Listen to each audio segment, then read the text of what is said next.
Préface. La poésie est le langage des dieux et des hommes. C'est grâce à cette forme non verbale de communication structurée qu'il est possible d'infuser des messages de nos cœurs et de ceux des autres.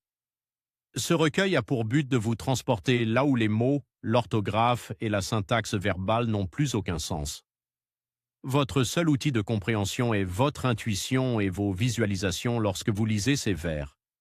Ce travail est conçu pour vous rapprocher de vous-même, de vos sensations intérieures et de votre imagination purement sensorielle. Il vous parlera peut-être de choses que vous avez déjà vécues dans votre enfance, d'un amour passé ou même d'une sensation tellement lointaine que vous l'avez oubliée. Du moins, je l'espère grandement. Ces poésies m'ont été inspirées depuis mon enfance, sur les mystères de la vie, sur les sentiments immuables et d'éternité. Elles parlent de métaphysique du temps relatif et des mystères de l'humanité, pour lesquels je pense que nous avons tous déjà certaines réponses dans notre cœur.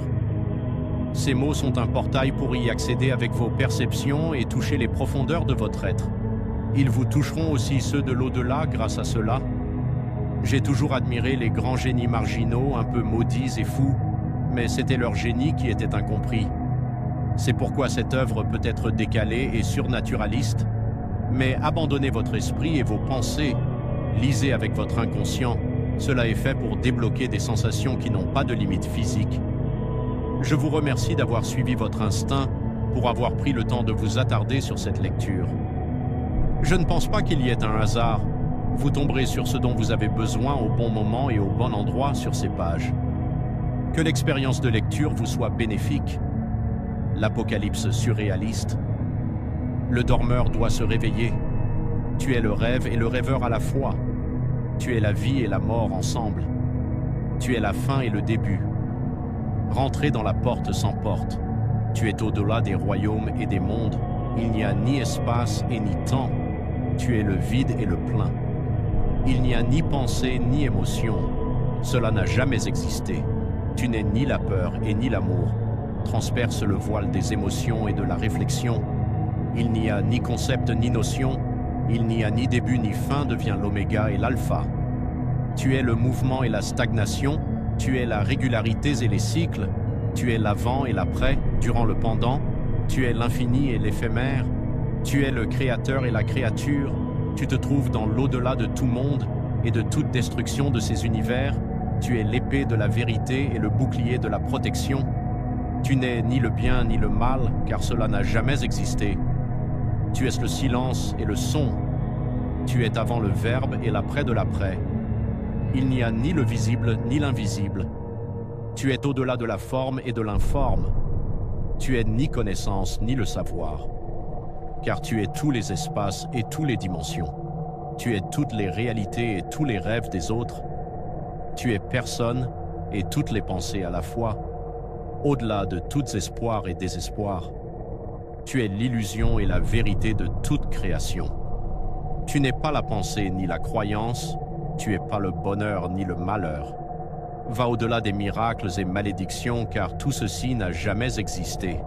Tu es ni l'expérience ni la conscience, car tu es toutes les réalités et les rêves de ces mondes. Le dormeur doit se réveiller du rêve collectif. Essai sur la destinée du temps relative. Nous vivons dans deux mondes en même temps, le monde invisible des causes où les formes et forces pensées sont créatrices et le monde physique dense des effets, où notre environnement est le résultat, la manifestation de nos formes et forces pensées. Il est important de vivre chaque moment de notre vie en pleine conscience. Les formes pensées d'aujourd'hui modèlent l'inconscient de demain. Notre inconscient produit notre destinée. AZX. La pensée du monastère est pure, profonde. Malgré les innombrables manifestations qui en découlent, elle représente l'unité du monde. La séparation entre la science, la religion et la philosophie fut la première de nos erreurs et la source de toutes les autres. La loi de la vie ou loi de la création est plus importante que la matière dense et ses lois. En comprenant la première, nous maîtrisons la seconde.